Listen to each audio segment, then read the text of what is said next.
Not yet.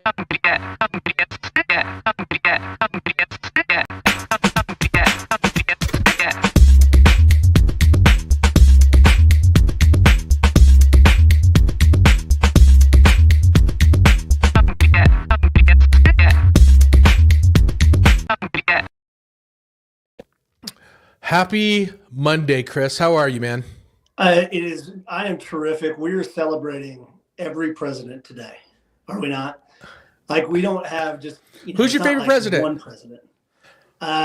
Teddy Roosevelt, no questions asked. He's a badass. Yeah? You know, like I like Polk. I I'm sure I'm going to regret the question, but why do you like? I just wanted to see you smile when I said a president's name. It's the only one I could think of that would make you laugh. I just like the fact and would love to see this reinstated in the Oval Office, that he would regularly have boxing matches with members of his cabinet. Like that just seems amazing. Like seems pretty cool. Anthony, how much revenue are you losing by hiring the wrong people? How much? No, like it's a question. How much revenue are you losing?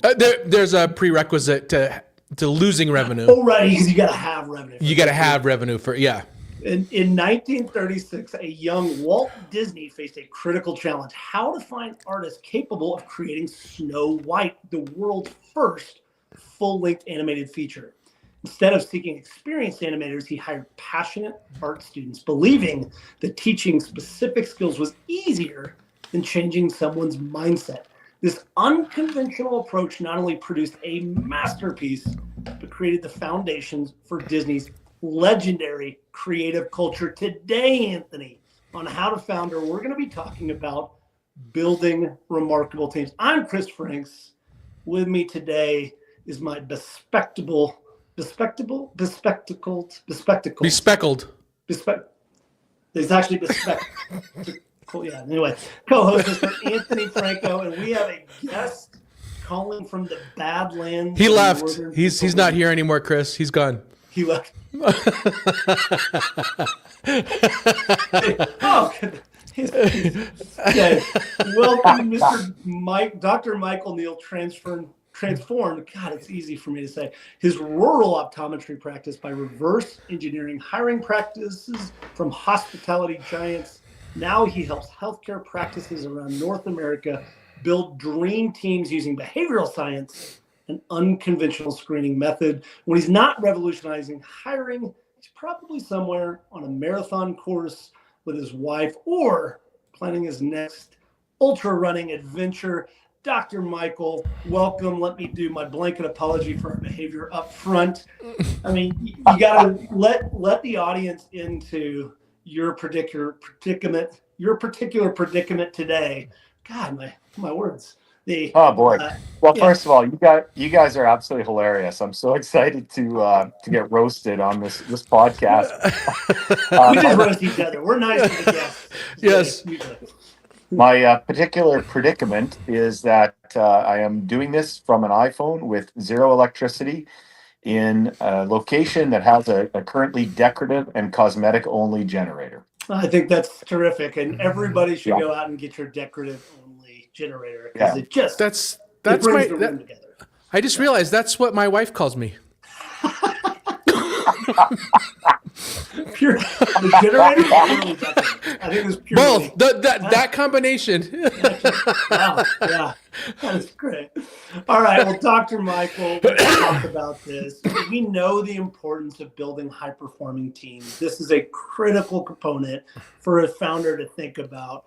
But just set the stage for us. Why is it so important? What are the costs of us getting this wrong as founders? Oh boy. It's not only monetary cost, but the main thing is the growth of your company. You just don't ever take off to that hockey stick that we all desire with, with startups. So I think that the main thing is the founder gets stuck doing a metric ton of activities they shouldn't be doing in the first place, that they're not in their area of genius or whatever we might want to call it. And they end up simply doing a bunch of work that is not what they are best at. And that translates to restricted growth, restricted morale. The company culture becomes not what it could be, et cetera, et cetera. The Why are better. you telling my story from the last 5 years of my life, Dr. Mike?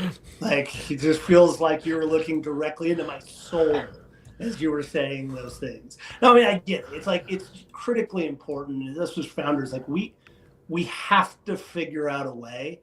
The problem is that we most of the time are incredibly poor at actually finding the right people for the right seats early on. And we find ourselves, at least I did early on, really just doing the mirror test, right? Is this person alive? And will they be willing to work for my measly salary? What I can actually my standard interview question was, why do you want to work here? Yeah. You seem like you actually have it. Yeah, so I would like to propose that the hiring criteria should not be step number 1, can you fog a mirror? And step number 2, do you want to work for a tyrant? If so, why? So turns out You just destroyed my entire hiring. I got good news. We got a better way than Oh, it's going to be a cliffhanger. two I wonder if you. Michael, you broke up there. Try that again. Yeah, so we have a better way than fogging the mirror and asking them if they want to work for a tyrant. That's all right. the good. Well, I've just got to hold on. Let me scratch out my first 2 interview questions right there. Okay, so how should we start to think about this? As we start to think about recruiting great teams and great talents, talk us through it. What are the steps that I need to go through as a founder? So I think the step number 1 is to take a look at this from a 50,000-foot view. We want A players on our team. And so A players, they only want to work with A players. They're going to tolerate B players, but they're going to quit their job in half of a nanosecond if there are C players anywhere near them. And you can see that from the supremely high performing teams, all the way from things like the Navy SEALs to some of the AI teams that are in place right now, how fast they're moving, that type of thing. So I'd like to think about the 50,000-foot view there, because when you think in terms of the getting those A players, what are the steps you need to do to get those folks? And some of it becomes relatively straightforward when you approach it from that standpoint. So first of all, you are in a black box, which actually, I think the podcast just got better looking. Now I'm in the black box as well. But video is okay if you can just continue on audio. I think that's all right too. No, I can see him fine, Chris. Really?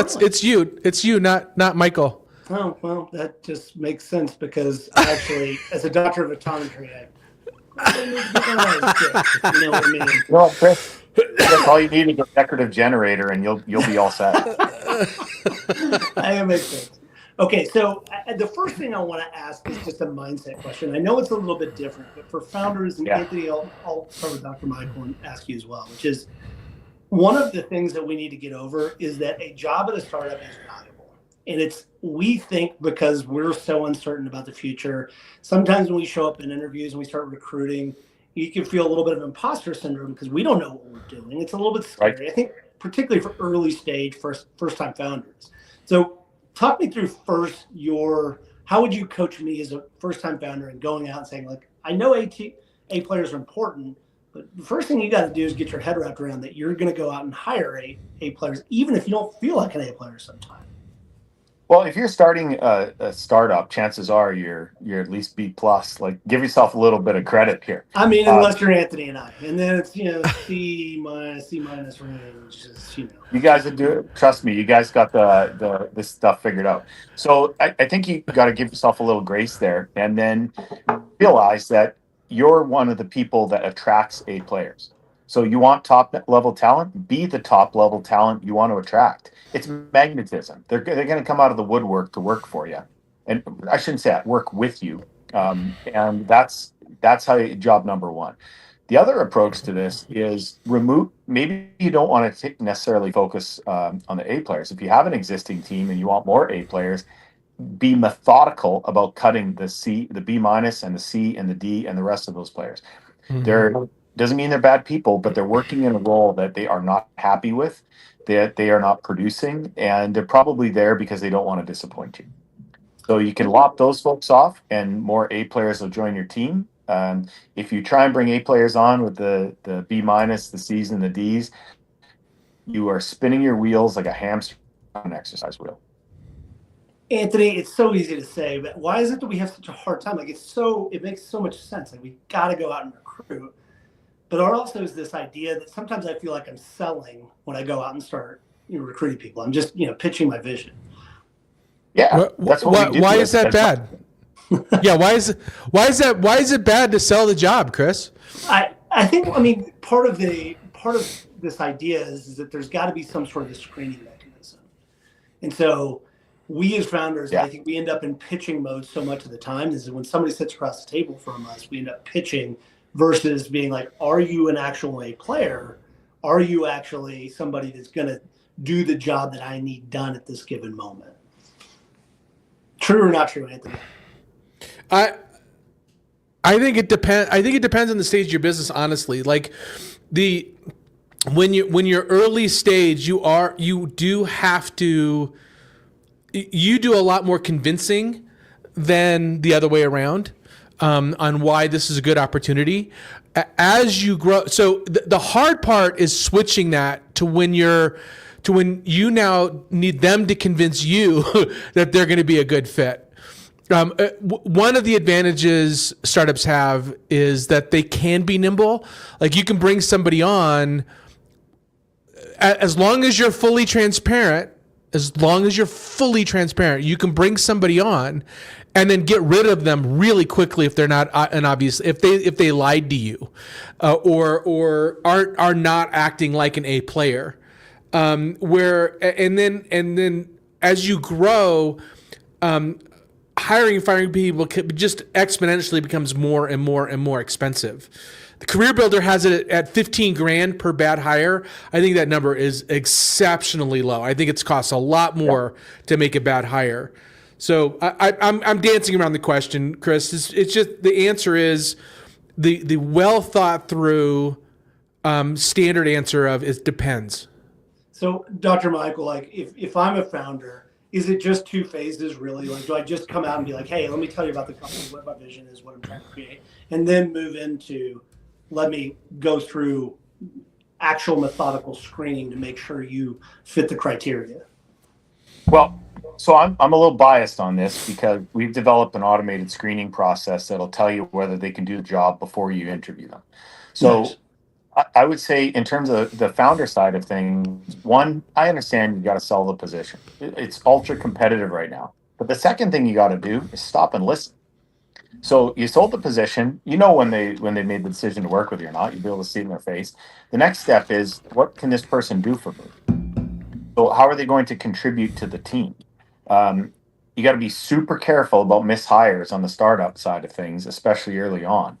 And one of the great ways to do that is to have them walk you through a problem, the big problem, like something monstrous that they've solved in the past.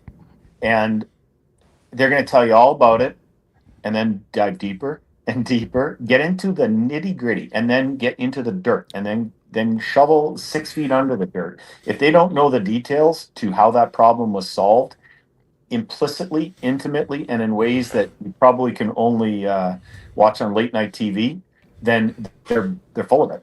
They're absolutely full of it. So that's all right, something that I've used in the past. Michael, I have a challenging question. You said you have a screening process you take folks through. I'd never like any job that asks me to fill out a screening process. I'm not gonna apply for that job. Mm-hmm. So also, you wouldn't apply for any job. So it's a bad sample size. It's a sample size of one. No, but I know a lot of really solid people that aren't looking for a job. They're not going to take the time to navigate through a screening process. Great. That's their option. That's the whole point of step one of the screening process. Step one of the screening process is, are you going to put down your Xbox controller long enough to fill out our screening process for 10 to 15 minutes? Or here's the other thing, gents. On this podcast, which is like, yes, that is correct. You are not qualified for any of the jobs that we'd want you to do. Thank you for That was proving our brilliant. point. Put down your Xbox controller. I do not have one, but I get your point. Yeah, I'll spot you a PlayStation controller. But that's the thing. We're asking them to take action. If they're not going to get off their you know what and take action when they're applying for a job, then congratulations. You just saved about 50% of the time you were going to spend on all your hiring process. In our assessment, like as soon as you apply for a job through Build My Team's approach, you get a text on your cell phone. It's 5 seconds later. It's 5 seconds because 10 seconds is too late. They've already applied for a second job.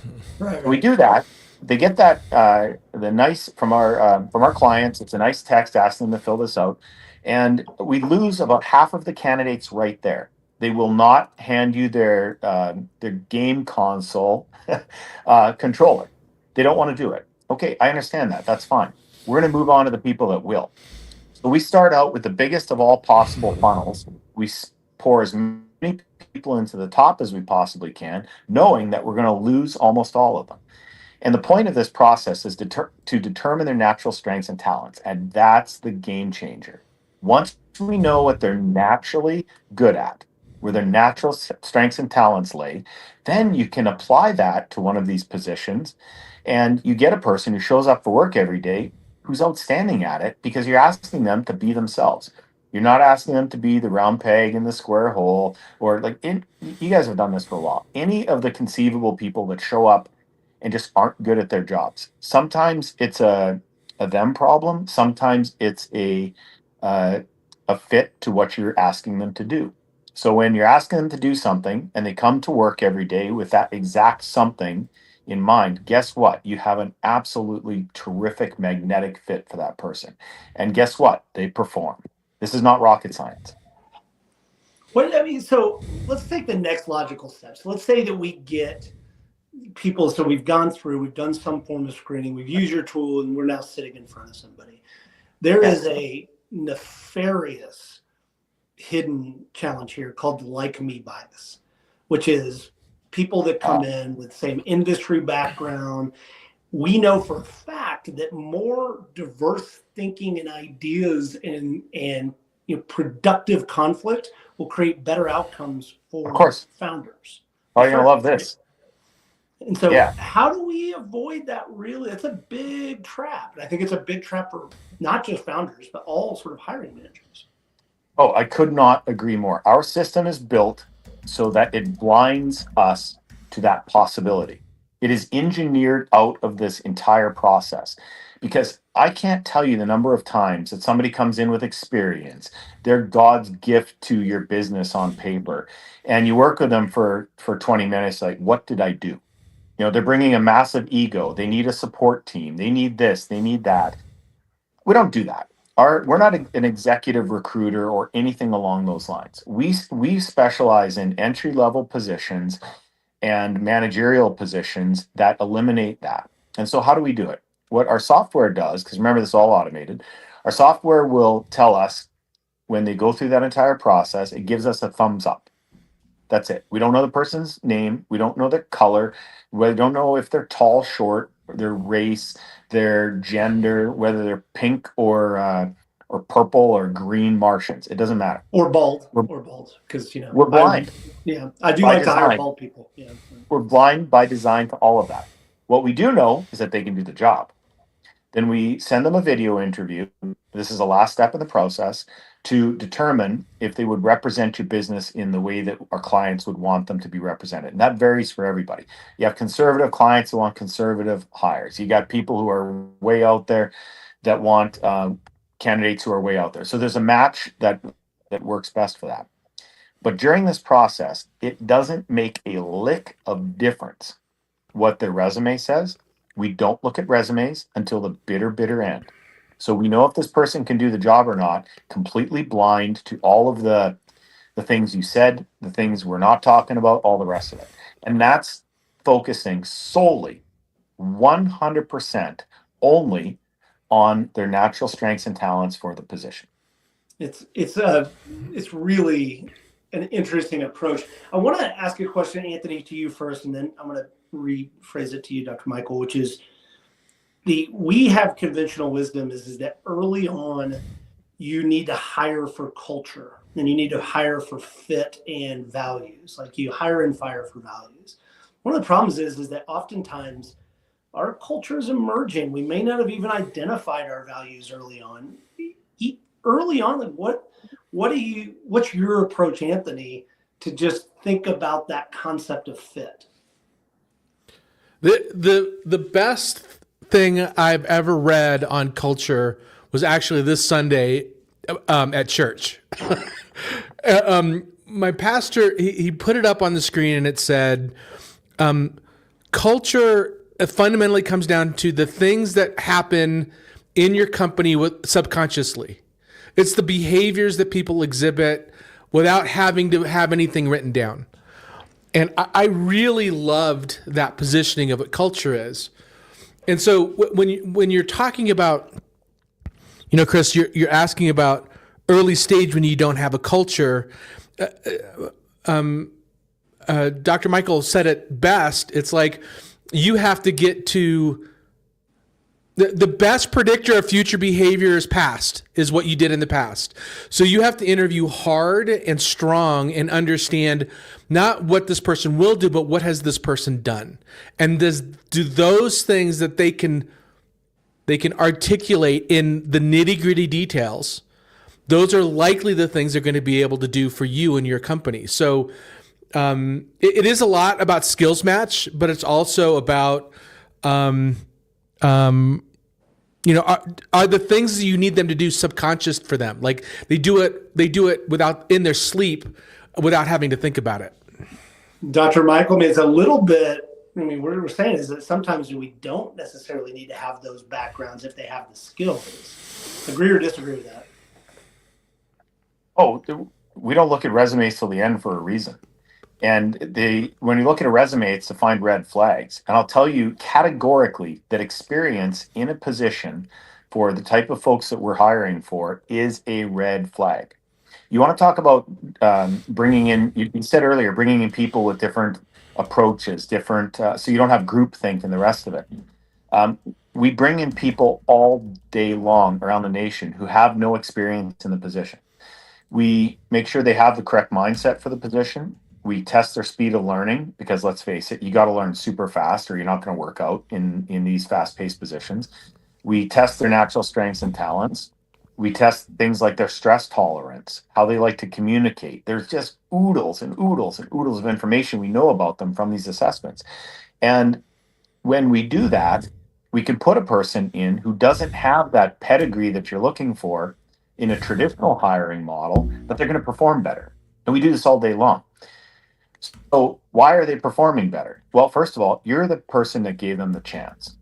Okay, you're hiring them from whatever job they were in into this awesome new position. You gave them a chance. They can't wait to do a great job. They don't even think that what they're doing is special because the fit for the position and natural strengths and talents is so tight. So you end up talking about culture quickly.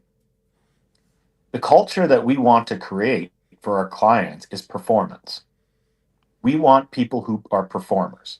They go to work, they perform at a high level.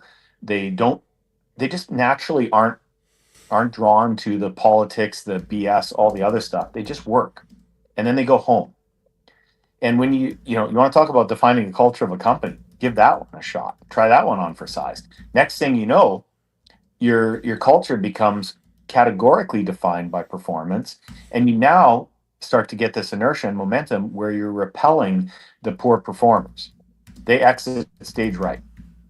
So now what happens to your startup? Or now what happens to your young company? You get rocking and rolling. And I see these results all around the nation.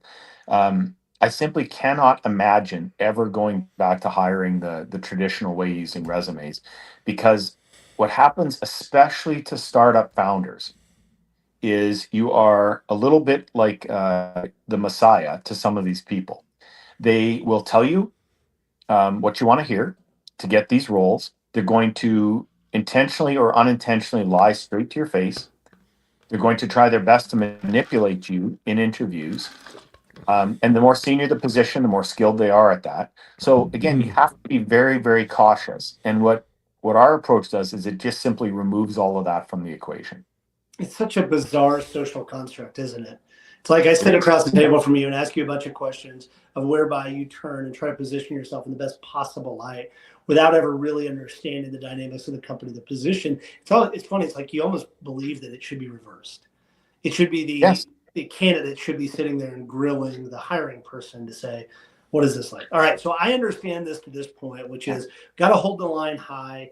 Traditional hiring is not the right way. We want to try to understand their skills, what really their core pieces of them, as opposed to necessarily what they've done. Their resumes are interesting, but not always sufficient for trying to find the right people. What other advice would you give me as a startup founder? I'm brand new, I'm early, I've got those pieces, but mechanically, how do I go out and do this? So one of the things that's really straightforward to do is move. Like the old adage was hire slowly, fire fast. If you're trying to do that nowadays, all you're going to do is attract the bottom performers. So I'll give you an example. In our practice, Build My Team does a hiring for the practice, and they'll find a candidate, and then our practice manager, it's a stop what you're doing type thing when a candidate's sent over. First of all, let's say they come over first thing in the morning. We try and get that person in for an interview by noon. So they're still being interviewed, but it's not whether or not we know they can do the job. We're trying to pick the right person out of them, and we have to move fast. So for any other founders, if they're not moving at the speed of like virtually instant, you're going to lose those A players, because those A players, they want incredibly definitive bosses to work with that aren't going to say, well, you know what? Let's have 3 committee meetings over the next 6 weeks. Boom, done. They're like click, hang up the phone, and they're on to the next position. You've lost them, and they're having a good laugh at your expense on the way out. So I think you got to move supremely fast on that. The second thing is, if you're using email to hire, I would stop that completely. I would move to a text-based system, because virtually everybody answers their texts within minutes. Email, I'll give you an example. We built our original system for email to email candidates, and took my assistant 8 hours one day of talking to people, talking to candidates, telling them all about their spam box. It took that long. She had to explain for a work day to people about how to check their spam and the rest of it. And all of us would say, "Oh my God, this guy's making this up." Happened right next to me. We pulled the plug on that level of development and built the whole thing based on texting. And now it works, fabulously. I So feel those like are that two could be things I a could do. great product episode right there. It's like, how did you Yeah. figure that out? And I was like, yeah, if you had to Yeah. do that, it was super. All right, Anthony, before we move, go ahead. Sorry, Dr. Michael. I was going to say, behind every development in a startup, you've got some type of either great story or disaster that changes the concept of the product. I do have a question for you, Doctor.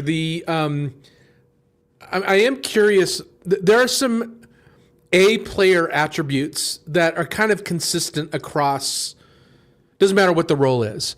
Would you be willing to share with us some of those? Like, these are must-have if you're hiring A players. Focus, passion. They're going to dream about your stuff. So, I'll give you an example. I went to a dinner party a long time ago, and one of my friends is one of the best chefs I've ever. The stuff he cooked would just make you die. It was unbelievably good. So we're sitting there. The conversation turned to birds and how pretty birds were and how great they were to watch. You know what he says? He starts talking to me about how he would prepare those birds and what sauces he would use in order to. And I'm like, "Are you kidding me?" And that's how he. And that's greatness. That is absolute greatness. And that's what those types of folks will do in your company. They will be so laser focused on solving these problems, that your job becomes like they're going to solve the problems faster than you can think they could. They're going to solve it in different ways that you think they could, and your job is to find more problems for them to solve. That's the type of people you want in your company. I love that. I think that there's the way I've always thought about that is the concept of agency. does somebody truly believe that they can make changes in different sort of this? It's like, oh, this whole world is just, I'm surfing along with it. All right, I want to do one more question, and then we'll move into the speed round, Dr. Michael, which is the conventional wisdom of founders is early on you need generalists, and then you need to move into people that are very niche specifically good at individual tasks, items, etc. Yeah. How would I apply the same logic to the idea of a generalist? I get it for specific skills for specific jobs, but generalist by definition is a little bit more kind of general and harder to kind of categorize. You guys ever read the book Rocket Fuel by Gino Wickman? Yeah, good book. Great books. So he's got visionaries and integrators. I think early on, the founder tends to be an absolutely fantastic visionary. You can have some product people that build a product and such, but very soon in a startup lifestyle, I think you need an integrator. You need somebody who's going to be the person that's the opposite of the founder, brings a completely different set of natural strengths and talents, like the person who keeps the train on time. The one that's running the business like a Swiss watch, that type of thing. The reason being is a founder is almost categorically allergic, like anaphylactically allergic to doing all that stuff. The founder is going to cause more problems in a quickly growing business than sometimes they solve. So having a person, a generalist, if you will, in that particular role will do wonders to launch you up a level or two. I like it. All right, Anthony, let's get ready. Let's move into the speed round. Dr. Michael, we're going to ask you some speed round questions. Are you ready, Anthony?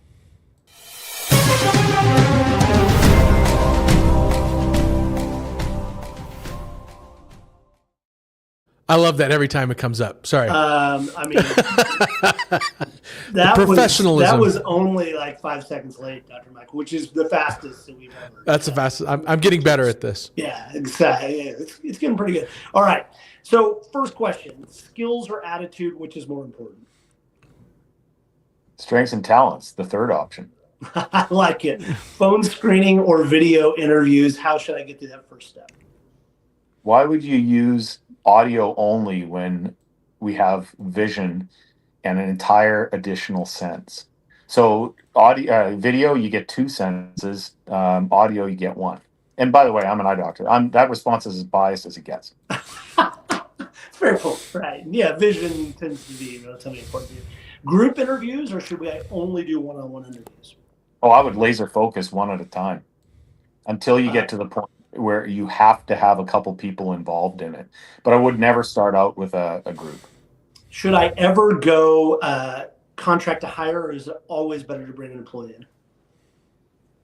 That totally depends on the startup, the proverbial use case with that employee or that contractor. Pros and cons to both. That's not a question that has a binary answer. Reference check before or after the final interview? Well, I think you should be doing the online social media checks, but reference checks are functionally useless at this point. Whatever's on the resume will give you, this person actually created sliced bread. They are the best person. So, that type of thing. It's a waste of time. So I would suggest for key people, especially, you do the social media checks, because if they've got something going on that you shake your head at and say, wow, did we just avoid a train wreck? Maybe you need to avoid that train wreck. It's also why Anthony can never get hired ever again, because, One tweet. The weird crap he puts out there. I'm telling you, man. That's hilarious. Yeah. All right, Anthony, what did we learn from today's episode? What are our takeaways? So there's a lot here. So I'm going to try to boil this down as quickly as I can. So the things I wrote down, A players only want to work with A players. Yeah. They will tolerate B players but leave because of C and D players. You said it, Chris. Avoid like me bias. Try to hire people that balance you but aren't like you. Michael said something really interesting that I got to play on a little bit more. Experience can be a red flag. I've never heard it put that way, but I do get that. What if their experience, they were trained the wrong way to do something? Have a bias towards historical performance instead of experience. I like that positioning.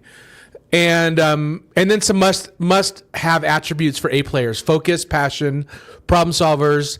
They like your product and they want to be measured on results. That's what I got. Deep dive. I've got a few of them. There's a podcast called the Masters of Scale, which is Reid Hoffman's podcast, but he's a really good episode with The Human Within by Arianna Huffington. There's an article from Harvard Business Review, which is The Future of Hiring. It isn't what you think. What other book articles do you recommend, Dr. Michael? Oh boy. Early on, Discover Your Strengths by Marcus Buckingham. I think he's part of the Gallup organization. That's one of the platform books for this type of approach to hiring. And once you approach things that way with looking at people and measuring their strengths, look, you don't want to hire people with strong weaknesses, right? You want to hire them with incredibly strong strengths and match them to that. So that's a book I could just pops right into my head. Awesome. And Dr. Michael, where can we find out more information about you? Where do we go to get proof of life in 3 days if the electricity doesn't come back on? How do we make sure you're okay? You guys are so funny.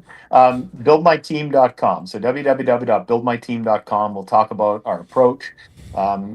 If you're not sure, you want more information, otherwise, hop on a call with one of our team members. It's free. They'll talk to you about the type of people you're looking and see how we can help you. Wildly fascinating episode. And, it's one of those things where there's so much stuff where I was like, oh, well, we're just going to be talking about hiring. But, yeah, I really like some of the counterpoints here. Like, what? Experience is a red flag. I'm going to keep that one with me. So really appreciate that. Anthony, what do we have coming up? Coming up, actually, we have a doubleheader today. So right after this, we're going to be talking about how to get on Shark Tank. We have a couple of Shark Tank hopefuls to come on to talk about, to talk to me about my experience on Shark Tank. With that, I want to. Michael, Neal, thank you so much for joining us. Really good conversation. And also for those that are listening, please remember, go to howtofounder.com. And follow us on LinkedIn, Apple Podcasts, YouTube. Please, for Chris's sanity's sake, leave us a good review on Apple Podcasts. And with that, we'll see you guys next time. Thank you.